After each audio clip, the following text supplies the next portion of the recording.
Welcome to Sweet Life Beat Life. We hope this video helps. You start by securing a reliable grip. Take the lead ankle or pant leg with your strong hand, while your other hand posts on their hip or far shoulder to impede their base. Lower your level by bending both knees. This keeps your spine neutral and preserves power.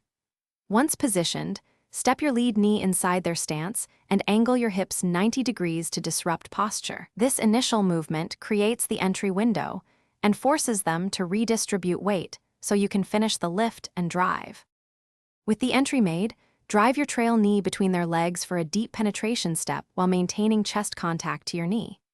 Rotate your torso to draw the trapped leg toward your center line. This breaks their balance and shortens their base.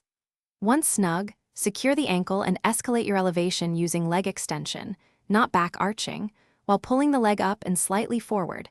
This dual action lifts and rolls them. Make sure to keep breathing and maintain a compact frame to control direction. Finish by turning your hips and stepping around their foot to roll or trip them onto their side. Drive through your shoulder and guide the momentum with the lifted leg. Once done, secure the top by placing your chest over theirs and widening your knees for base. If they sprawled or resisted, immediately drop level, switch grips to a cradle or ankle-to-knee control, and repenetrate. This counters their defense and resets timing. One key troubleshooting tip: if you lose grip, reset to a tighter ankle hold and re-angle quickly to regain control. Thanks for watching. Consider subscribing if we helped you.